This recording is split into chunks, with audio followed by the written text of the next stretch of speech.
Hello friends, तो आज हम देखते हैं कि जो साउथ अमेरिका के कंट्रीज़ हैं उनमें पॉवर्टी रेट क्या है और उनके क्या क्या रीजन है। तो देखिए, सबसे पहले नीचे से स्टार्ट करते हैं। अर्जेंटीना का 31% है, उरुग्वे का 6% है, चिली का 6% है, पैराग्वे का 20% है, बोलीविया का 16 है, ब्राज़ील का 23 है, पेरू का 30 है।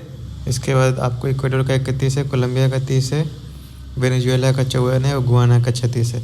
तो आप देखिए इनके रीजन क्या है। तो ये हम मिडिल वाला में तो इतना डिस्कस नहीं करेंगे, ये तो डेवलपिंग नेशंस है तो ठीक है। इसके बाद देखिए जो यहाँ पे आउटलायर्स हैं, यहाँ पे उरुग्वे का देखिए 6% है। तो इसका रीज़न ये है कि उरुग्वे लगभग 100 या 150 सालों में उनके पास स्टेबल गवर्नमेंट रही है और वेलफेयर स्टेट है यहाँ पे।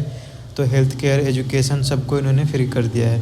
तो जो भी इनके पास पॉपुलेशन है वो स्किल्ड है, तो इससे इनका जो पॉवर्टी लेवल है वो धीरे धीरे कम आ गया है। चिली में क्या है कि चिली में जितने भी स्टेट ओन्ड इंस्टीट्यूशन से आपका ब्यूरोक्रेसी हो गया, टैक्स कलेक्शन हो गया, जो बिजनेस रूल है कैसे बनेंगे, वो काफ़ी इन्होंने स्मूथ कर दिया है। और टैक्स यहाँ पे जो कलेक्शन है वो भी सारे लोग टैक्स देते हैं। तो करप्शन बिल्कुल जीरो हो गया है यहाँ पे। तो गवर्नमेंट किसी भी आइडियोलॉजी का आए, लेफ्ट आए, राइट आए, किसी भी गवर्नमेंट आए, जो इंस्टीट्यूशन क्योंकि इतने स्ट्रॉन्ग हैं तो बेनिफिट सबको चला जाता है। इसके बाद ये रिसोर्स देखिए रिच भी है, यहाँ पे कॉपर बहुत ज़्यादा मिलता है। अब इसके बाद देखिए आपको वेनेजुएला का देखते हैं कि यहाँ पे 54% है। यहाँ पे ये क्लासिक एग्जांपल है कि केवल संसाधन होने से ही आपका जो कंट्री है वो डेवलप नहीं करेगा। यहाँ पे ऑयल के इतने ज़्यादा भंडार हैं फिर भी ये देश गरीब है। अब इसको अगर आप कंपेयर करेंगे इन तीन देशों को, तो देखिए उरुग्वे में गरीबी कम थी, पहले 0.2 थी 2022 में, चिली में भी कम था।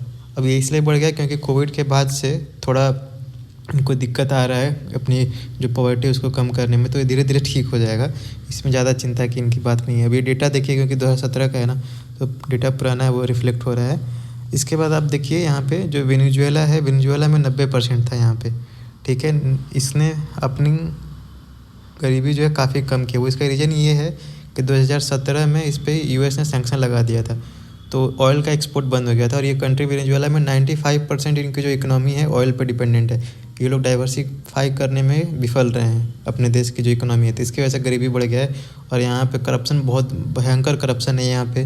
दुनिया के जितने भी देश हैं इसको लूटने के चक्कर में, अमेरिका हो गया, चीन हो गया, सब लोग यहाँ पे, फ्रेंच हो गया, हर लोग घुसना चाहते हैं यहाँ पे और इनके ऑयल रिजर्व को लेके जाना चाहते हैं जितनी भी है सस्ते दामों में।